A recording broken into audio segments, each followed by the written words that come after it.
아멘. 자, 오늘 이제 17장 말씀에 들어옵니다.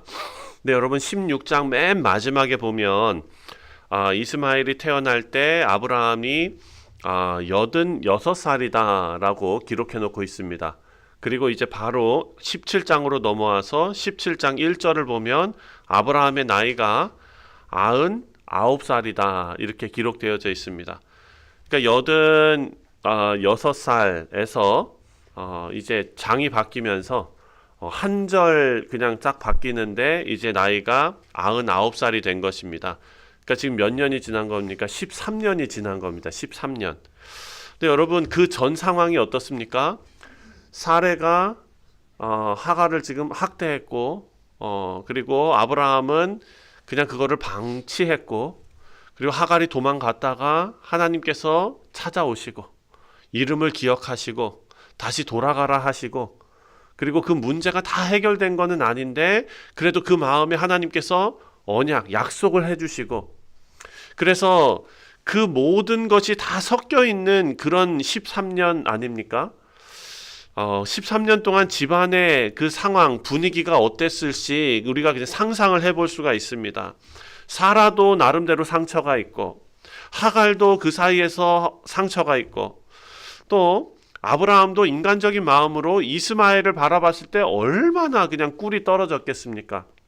이스마엘을 향한 그런 애정도 있고 또 그런데 하나님께서 약속하셨으니 또 풀리지 않는 그 문제 때문에 또 마음도 뒤숭숭하고 이 모든 것이 다 뒤엉켜 있는 그런 13년이었을 것입니다. 그런데 그 긴 침묵을 깨고 하나님께서 한 번 약속하신 걸로 그냥 끝나는 것이 아니라 다시 아브라함에게 나타나셔서 언약을 재확인시켜 주시는 장면이 오늘 장면입니다. 이 장에서 하나님께서 아브라함 이름을 바꿔주시고 또 언약의 표를 주시고 또 진짜 하나님의 뜻이 담겨져 있는 약속의 아들 이삭을 하나님께서 말씀하십니다. 자, 오늘 본문 말씀 1절을 보면은 하나님께서 이렇게 말씀하십니다. 나는 전능한 하나님이라 너는 내 앞에서 행하여 완전하라 이렇게 말씀하십니다. 내 앞에서 행하여 완전하라. 이 완전함은 우리가 도덕적으로 윤리적으로 완전하라 이런 의미는 아닙니다. 다시 말해서 이것은 관계적인 것입니다. 우리가 완전한 것은 사랑하는 성도님들 세상 속에서 우리가 안락하게 살 때 완전한 것이 아니라 하나님 앞에 있을 때 완전한 줄 믿으시기 바랍니다. 그렇죠? 우리는 본래 하나님 통치 아래 살아가도록 창조된 피조물입니다.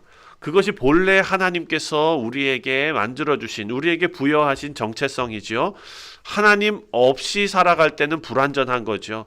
그래서 온전하라 완전하라 라고 말씀하신 것은 주님 안에 하나님 앞에 서는 것입니다.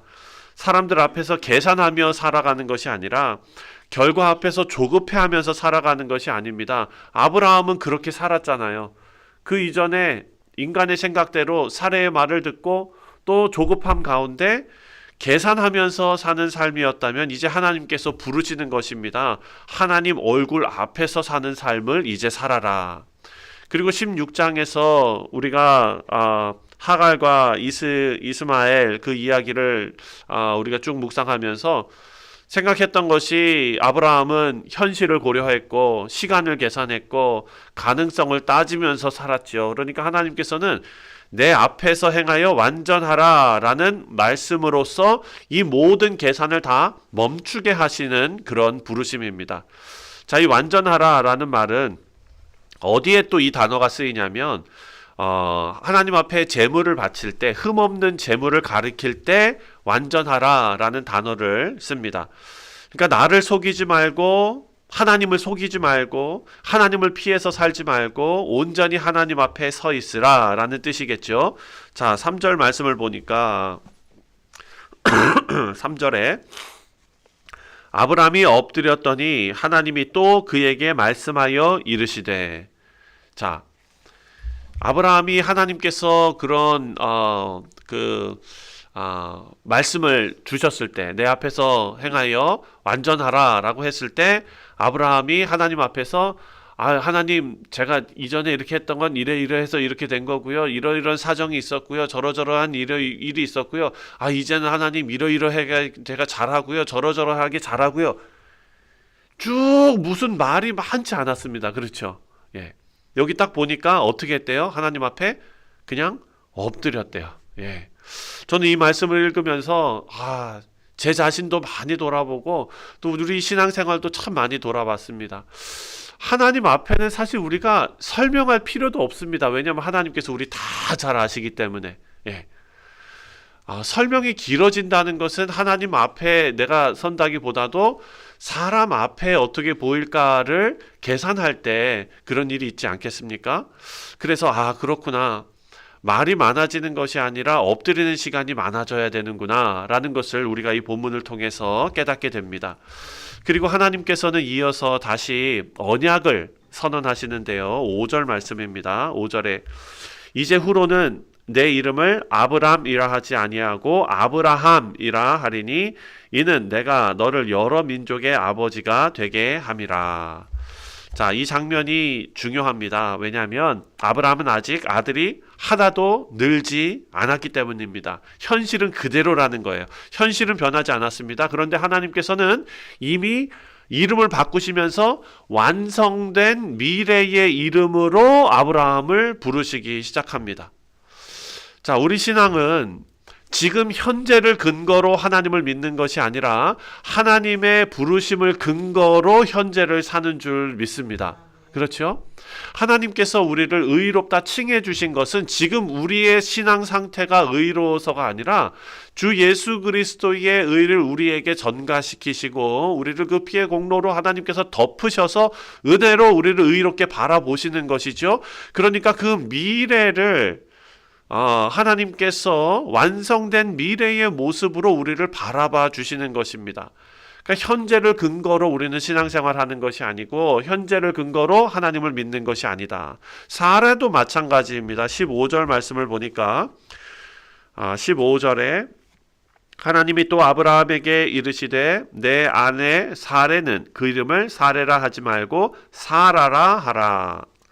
하나님께서 사라의 이름도 아브라함과 동일하게 그런 의미로 바꿔주십니다. 하나님은 사라를 주변 인물로 또 두지 않으십니다. 16절 말씀을 보니까 내가 그에게 복을 주어 그가 내게 아들을 낳아주게 하며 내가 그에게 복을 주어 그를 여러 민족의 어머니가 되게 하리니 민족의 여러 왕이 그에게서 나리라. 아멘. 자, 하나님의 이 약속, 이 언약은 한 사람의 신앙으로만 이어지지 않지요. 아브라함의 신앙으로만 이어지지 않습니다. 하나님께서는 사라도 하나님의 약속의 중심에 다시 세우십니다. 사라는 어떤 사람이었습니까?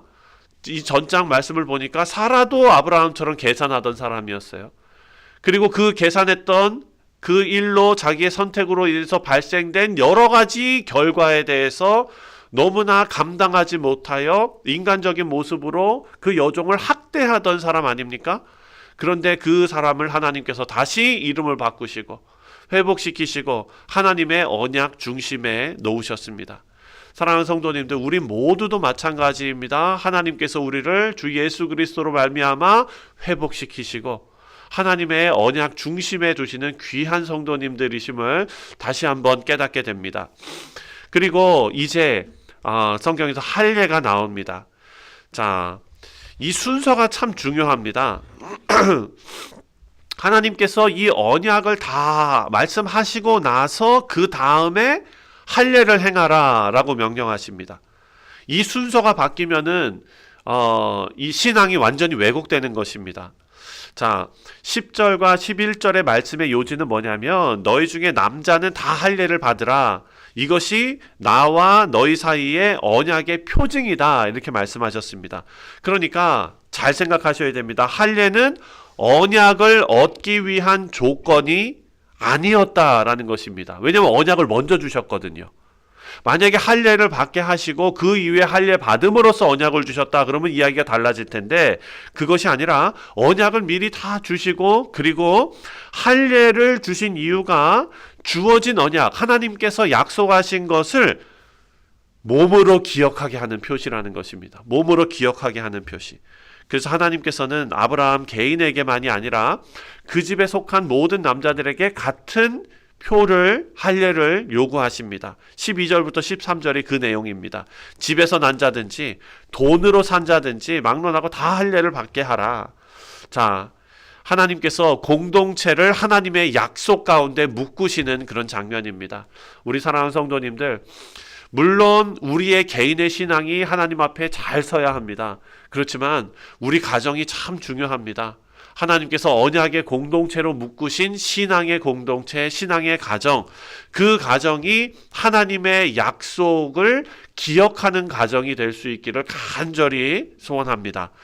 자, 18절 말씀을 보면 아브라함이 하나님 앞에 말하는데요. 18절에 솔직한 마음이 비춰지게 됩니다. 18절 말씀에 아브라함이 이에 하나님께 아뢰되 이스마엘이나 하나님 앞에 살기를 원하나이다. 이 무슨 말씀입니까? 하나님, 제가 13년 동안 지금 뒤 엉켜가지고 이 풀리지 않는 문제 때문에 지금 고생하고 있는데요. 하나님 언약을 다시 주신 것 감사합니다. 다만 지금 13년 동안 변한 게 뭐가 있습니까? 사례는 사례대로 지금 힘들어하고요. 하갈은 하갈대로 힘들어하고 저는 그 사이에서 힘들어 죽겠습니다. 이런 얘기 아닙니까? 그러니까 뭐라고 얘기하냐면 이미 손에 쥔 결과가 누구입니까? 이스마엘이죠. 네. 하나님 이거 고쳐서 어떻게 안 될까요? 이런 얘기입니다. 이미 있는 아들, 이미 손에 쥔 결과, 그리고 이미 정이 붙어 있었겠죠. 네. 정이 붙어 있는 그 상황. 하나님 앞에 기도합니다. 하나님, 그냥 이스마엘이나 하나님 앞에 살기를 원합니다. 그렇지만 하나님께서 19절에 분명하게 말씀하십니다. 하나님이 이르시되 아니라 내 아내 사라가 아니라 아들을 낳으리니 내게 아들을 낳으리니 너는 그 이름을 이삭이라 하라. 내가 그와 내 언약을 세우리니 그의 후손에게 영원한 언약이 되리라. 아멘. 하나님께서 아브라함의 기도를 들으십니다. 듣지만 하나님의 언약의 중심은 옮기지 않으십니다. 여러분, 이게 우리가 기도할 때 하나님 앞에 참 너무 감사한 일 아닙니까? 여러분 구하는 대로 하나님 다 주셨다 그러면은 아마 그것도 재앙일 것입니다. 그렇죠? 그런데 하나님께서는요, 하나님의 뜻, 하나님의 선하심을 우리 가운데 드러내시고 이루시고, 그리고 다만 우리가 인간적인 마음으로 기도하는 그 모든 것도 하나님 다 이해하시고 들으신다. 그렇지만 구원의 방향은 사람의 편에 맡기시는 것이 아니라 하나님께서 행하신다라는 것입니다. 사랑하는 성도님들, 말씀을 맺습니다. 오늘 이 말씀 통해서 하나님께서 아브라함에 하신 것처럼 우리에게도 똑같이 말씀하시는 줄 믿습니다. 우리에게 사람들 앞이 아니라 내 앞에서 살라, 하나님 앞에서 살라라고 권면하시고, 또 실패의 이름이 아니라 약속의 이름으로 살아야 한다라는 것을 우리에게 말씀하시고, 또 우리가 이루어낸 어떤 성취로 자신을 증명하지 말고 할례와 같은 은혜의 표를 기억하라는 것이죠. 받은 복을 세워보아라. 내가 얻은 게 아니라 하나님께서 주신 그 은혜를 기억하라. 그리고 내가 만든 이스마엘이 아니라 하나님께서 주시는 이삭을 기다리라. 이 모든 것이 하나님께서 그냥 언약을 말로만 주시지 않고 이름에 새기시고 그들의 삶에 새기시고 심지어는 기억하라고 몸에까지 새기십니다. 오늘도 이 하나님의 놀라운 언약과 약속과 그리고 그 사랑과 그 자비 앞에 서는, 하나님 앞에 서는 우리 모두 되시기를 주님의 이름으로 축원드립니다. 기도하겠습니다.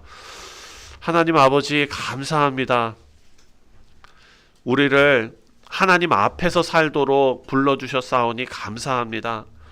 하나님, 우리가 붙잡는 우리의 결과, 정말 우리의 눈에 보이는 그 모든 것이 아니라 하나님께서 약속하신 그 말씀을 하나님 더 신뢰하게 하시고 이미 받은 그 은혜를 잊지 않는 그런 삶을 살아가게 하여 주옵소서. 감사드리오며 예수님의 이름으로 기도하옵나이다. 아멘. 하늘에 계신 우리 아버지,